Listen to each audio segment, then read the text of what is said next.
In Iron County, Kelly Cochran faces sentencing in May. However, she also faces charges for the death of her husband, Jason Cochran, in Indiana. And behind it all was the memory of a very special little girl. Laura Frizzo would not confirm or deny if she was going to go forward with a lawsuit. However, representatives from the city say they're confident they can defend against one.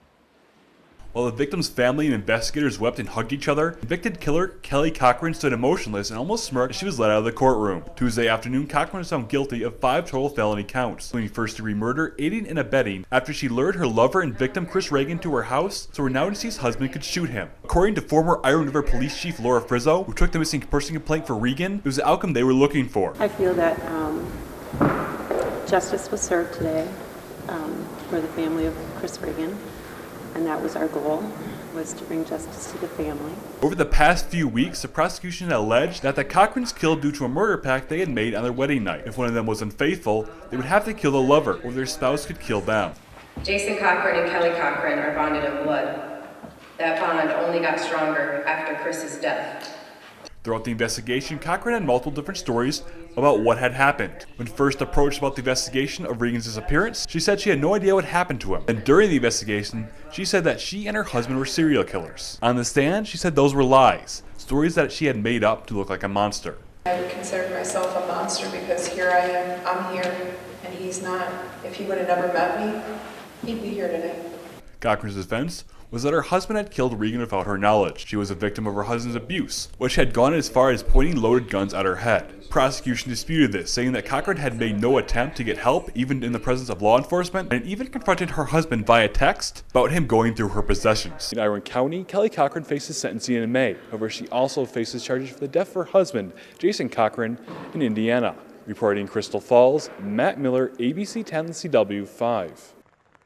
It was a rainy Saturday morning at Presque Isle, but that didn't seem to hinder people from coming out to support a local family. Well, today is the first annual Amara's Princess Parade. For Wayne Filizetti, it was a time to honor his daughter, who was lost a year ago.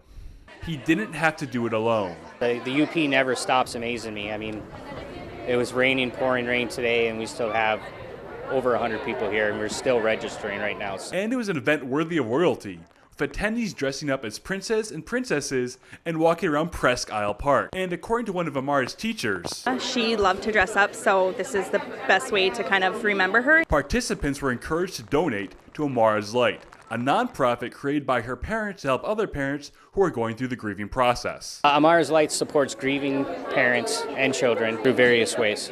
And behind it all was the memory of a very special little girl. She could light up her room, always smiling, always giggling, always the life of the party. That was my daughter. You just couldn't not be around her and smile. Reporting in Marquette, I'm Matt Miller for ABC 10 and the CW 5. I support Laura. Mr. Thayer, nothing to the public, you shouldn't be here. Hey, come on now. That's enough. You should have been fired and never brought up. Please sit down. Tensions ran high as members of the Iron River community came to the city council meeting to speak out about the recent termination of former police chief Laura Frizzo, and some voiced their concerns about city manager David Thayer. Laura's caring. She does her job. She doesn't take sides, but she truly cares. She cares not only about our community but the people in it. There was standing room only. Many to support the former chief was also in attendance, but a few did support the city manager's decision to terminate Frizzo. I'm not 100% agree with what he did in the matter, but I agree with his actions. The man was asked to comment to ABC 10, but declined. Frizzo was terminated and not allowed to return from sick leave back in September of this year. Thayer said the two had irreconcilable differences. Laura's dismissal has to do with the disagreement we have on management style and professionalism. I demand that all my staff people treat all of our citizens with respect. I expect that they're able to control their temper.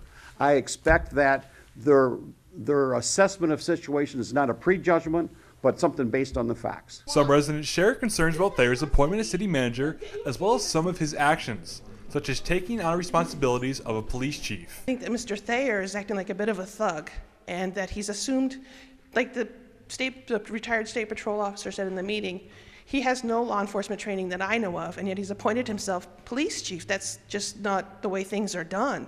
I am serving as the administrative arm of a police chief's duties. And I've done that both in Grayling and in Lexington before. After the public comment section, a large number of the crowd left, many of them still showing support for the former police chief. I don't even know how I could begin to thank the community. I love this community. I've worked here 22 years. I have had so many people in the last 3 months contact me and thank me for taking the effort and the review and also releasing them from position.